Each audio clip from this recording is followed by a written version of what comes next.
If the American Fire Service thinks transitional attack has value, let's put some teeth behind it. If you're going to go to the trouble, make it count. And this is especially important for departments that don't have staffing currently that enables them to get inside.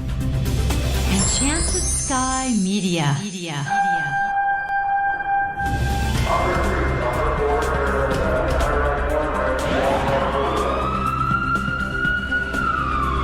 From the Federal Resources Studio, this is Code 3, the Firefighters podcast, hosted by award-winning journalist Scott Orr. Code 3 features interviews with leading members of the fire service, discussing firefighting strategy, tactics, and other topics you need to know more about.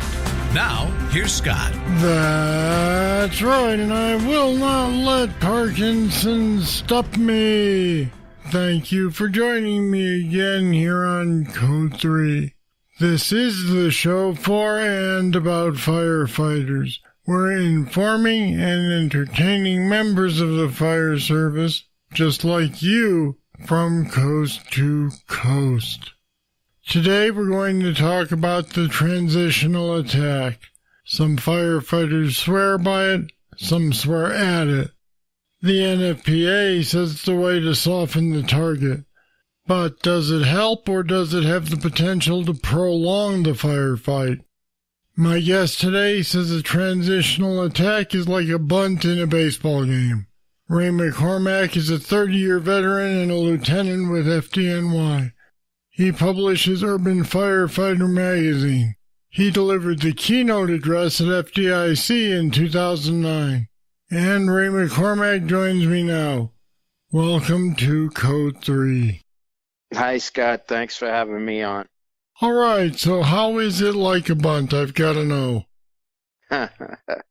Well, that description is some recent piece I published, and that analogy, some may argue, is not exactly correct, but I'm not the best at baseball, but I thought it was fairly close. As we all know, a bunt is a hit. Of course, it's not a powerful hit necessarily. It's just an avenue to hopefully get on base. And the point I was trying to make was that transitional fire attack, the way it's currently set up, typically is done, obviously, on the exterior of the building. It's done, the water is put into a window, typically, and once a change in conditions is noted, the exterior attack stops. So UL, Underwriters Laboratories, who has looked at this extensively, has basically talked about this, keep it going till you see a change in conditions. And typically the change in conditions amounts to you had fire maybe coming out that window, you put the stream up at the ceiling at a high angle, ideally. Keep it stationary, ideally, and you will see a change in conditions. You'll stop seeing that fire come out of the window, and then you would shut down the line and then proceed to the interior, because transitional fire attack is two pieces. There's an exterior piece, and then there's the interior piece. The change in conditions only lasts so long. You will have fire regrowth in a certain amount of time. Sometimes you see it rapidly occurring once the line leaves that window and heads towards the entrance of the building. And what we have then is fire regrowth within the room. So from a practical application, we are basically wounding this fire. We are not killing it from the outside. We're wounding it, and then we're going inside to finish it off. After we see a change in conditions, we can also add water off the lintel, hitting it off the top of the windowsill edge. And what that does, it disperses the stream a little differently than the very vertical stream entry from the original hit. So what happens, part of the study also looked at water mapping, and the water mapping shows that when the stream hits the ceiling, most of it, not all of it, but a lot of it, the majority of it, travels the ceiling because it's coming out so fast that it rides the ceiling and goes to the next horizontal surface, the next wall, the wall opposite it, and most of it drops down there.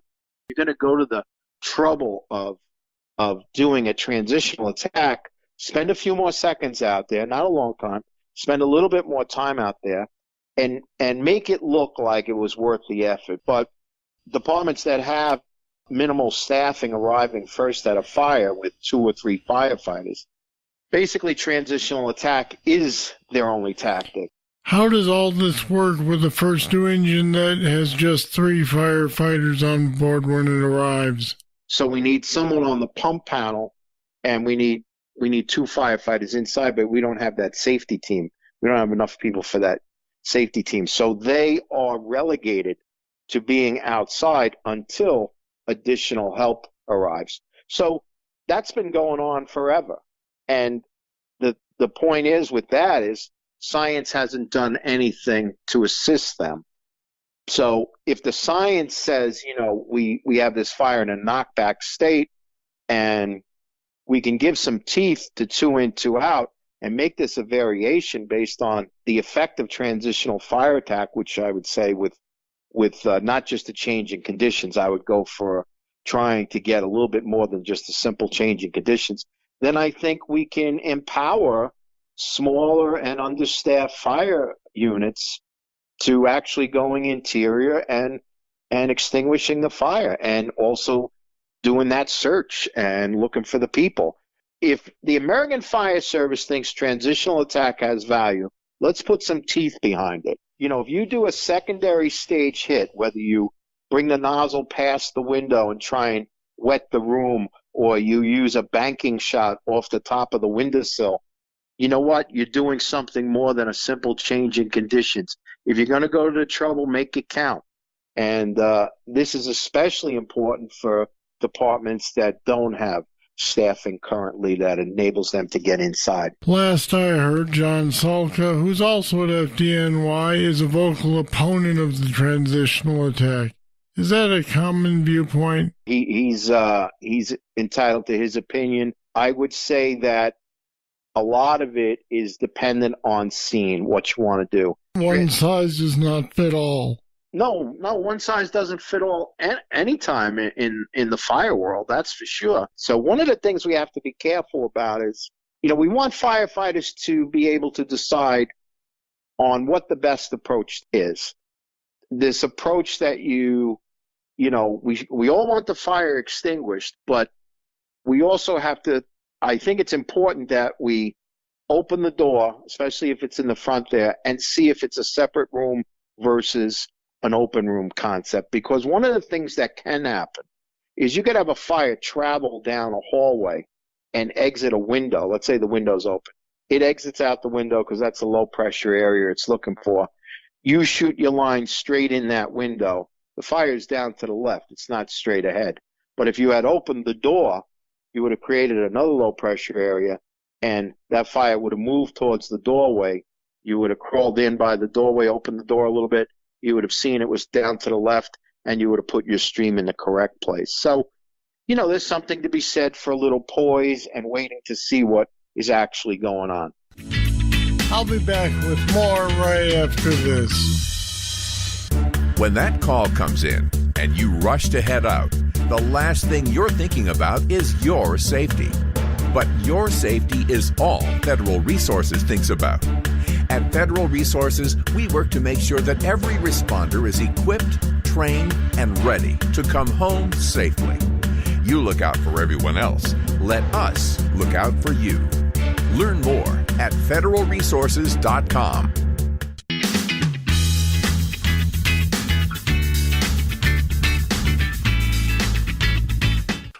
When did the term transitional attack come about? Were they doing it before the term? Now, transitional attack has taken on, a whole new meaning, or a whole new definition, let's say, because there was always exterior fire attack. And basically, it was used for several different reasons, several common reasons, which were maybe an advanced fire on arrival. So you had a lot of fire showing. Maybe the fire was extending up the face of a building with combustible siding. So that would be taken care of. That would be hit. You might have had a wind-driven fire where the wind is coming in the back of this house and it's driving the fire out towards you. So you're gonna hit that fire from the outside. Delays in entry. Maybe the front door has a metal guardrail in front of it, and the forcible entry is going to be difficult. Maybe you need a saw. In some parts of the country, people are basically barricading themselves in. That they might give a hit to that window where the bedroom is, or somebody's known to be trapped in an adjoining space, and you have to put water on the fire to darken it down. So these were all things we always did in the fire service. This is nothing new. Was there a name for it at that point, or was it just part of the attack? Yeah, no, it was just part of the attack, I think. No, I don't think so. It was just something that you did. Yeah, you just took care of it, and, it was exterior fire attack, but, more than likely that wasn't your primary goal. You wanted to do an interior attack, but you had this because conditions forced you to wait to do the interior attack. Now, transitional attack doesn't really have what we're discussing today, doesn't really have those parameters associated with it. It's more, as some people say, it's an opportunity. And it wasn't never considered an opportunity, so to speak. It was more of a limiter. In other words, I'm limited. I don't have enough staffing to go inside. The conditions are such that I can't get inside currently, those types of things. So there's different variations on all of these things, and it is always up to the company officer and what challenges they're going to reach on making a decision to hit it from outside or hit it from inside.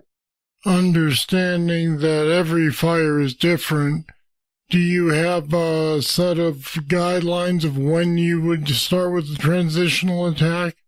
Well, one of the big limiters of it is that it's predominantly, it has some effect on upper levels, but one of the things is if you're the first line going to a fire and you have, let's say, a fire on the third floor, and you attempt to hit that third floor from the exterior, more than likely now that hose line will not be able to be brought upstairs because it's weighted with water.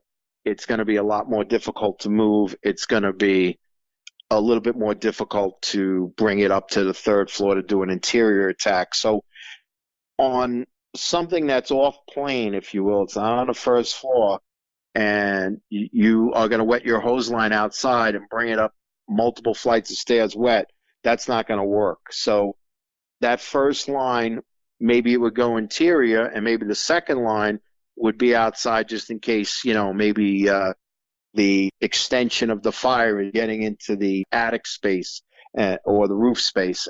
It's extending that way. So then that would be an exterior hit. But transitional fire attack currently appears to be at its most efficient when it's on the same level, and the window spacing gives firefighters the ability to get water in a large window and also allows firefighters to get close to the window, because when the stream is used from a distance, there's a lot more air entrained in the stream, and this can bring about other issues. And if the firefighters occlude the space, in other words, if the stream takes up the majority of that window space, whether they created a fog stream or they're just moving it around a lot, and it stops that exterior flow of heat and gases, well, those gases have to go somewhere, and they're going to go back into the interior. And NIST actually did a film of such a thing. It's called the Stream Comparison Video, and it's on YouTube, where the fog stream is shot into this window, and the gases, these superheated gases, go down the stairs and light off. They actually go down the stairs in the house. It's pretty amazing. Wow. So do you think that maybe the misuse of this attack is what's caused some people to say that it's a bad idea overall? Well, I don't know if misuse of the attack has caused people to not be in favor of it, but what I would say is I think people maybe rebuff the idea because it seems to be that some look at it as this really should be your first thing you do. And like I said, it doesn't have to be the first thing you do. One of the great things about the past UL study was that they looked at interior firefighting.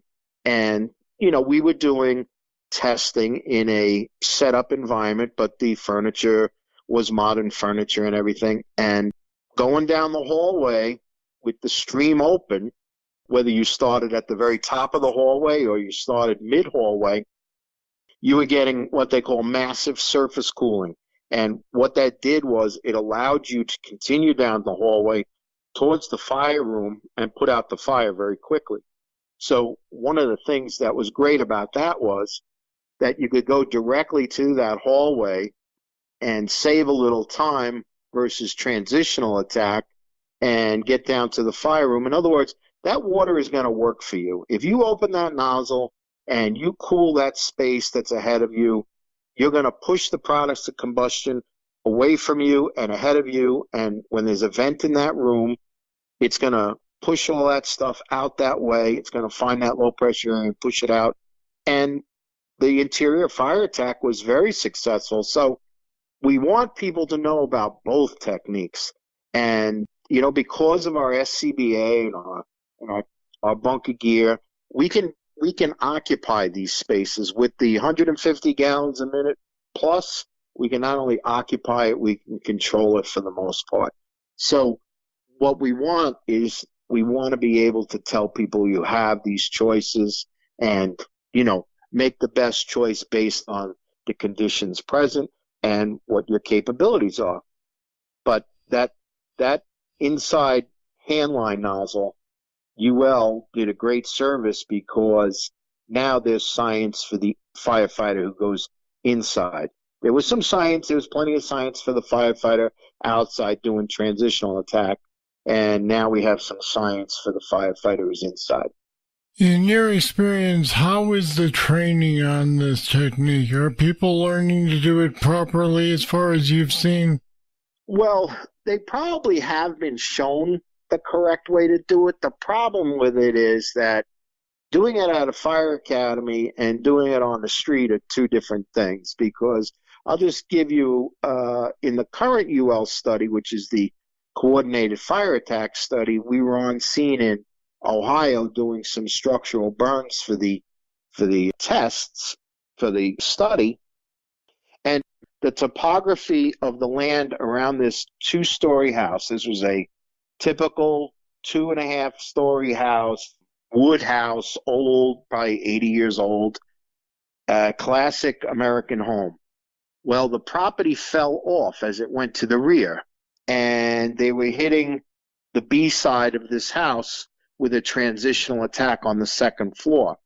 Well, the hose line literally had to go close to the neighbor's house and be brought down this little incline. It had to stay away from the house and then move in, because right adjacent to the house, you couldn't get there. You had to go towards the neighbor's house to go towards the back. That's how bad the land fell off. So getting that ideal training academy transitional attack hit is going to be very difficult in the field. And while, you can't always get those perfect conditions, this is another reason why I think it's important that once you get that change in conditions, we have some ideas on how to do a secondary hit. One is to, if you're using a smoothbore, to go down to basically a half bail technique and see if that gets in the room more in like an arced, in other words, like almost like a water fountain spray. Right. It'll be up there, but it'll be dropping in as opposed to a very forceful stream. And we also have the ability to hit off the top of the windowsill. So we have those things for when something is less than ideal. And I'm hoping that people think about, including that into their exterior portion of their transitional attack, because I think there is some potential negative consequences of rushing through any door to fix the regrowth and miss the opportunity to have the line come in the main entrance of the home, which has tremendous value. the line coming in, the main entrance of most homes is what you want 90-something% of the time. That's the entrance you want to come in. There could be some oddballs, of course, but that's still a good way to do things. All right, Ray McCormack, thanks for talking with us today. Oh, you're welcome. It's been my pleasure. And we've put some more information about transitional attacks, pro and con, and Ray's magazine on our website at code3podcast.com/transitional. Check it out. Now, here comes your trivia question. How long is a 24-foot extension ladder when it's retracted and loaded on the truck? I'll have the answer right after this. Ever notice that Scott always tells you that you can get a guest's book at our website, code3podcast.com? That's because we have links to order their books from Amazon on the episode's show notes pages. It makes it easy for you to get the books, and it helps support Code 3. When you buy Amazon through our website, we get a small cut too, and it doesn't cost you any more to order through us. Plus, there are other firefighter-related products there too. Take a look at code3podcast.com. Here's the trivia answer. If you use logic and you said a 24-foot extension ladder is 12 feet long when it's retracted and on the truck, nope, it's 14 feet. That's the same length as a standard roof ladder. Firefighter math, go figure. All right, that's it. That's all for this edition of Code 3. Thank you for listening. I'll be back next time with more. I sure hope you'll join me then. I'm Scott Orr, and until then, I'll see you later. Code 3 is made possible through the generous support of Federal Resources. Visit them at federalresources.com. This show is a production of Enchanted Sky Media. To contact us, get more information on today's show, or to subscribe to the podcast, go to code3podcast.com.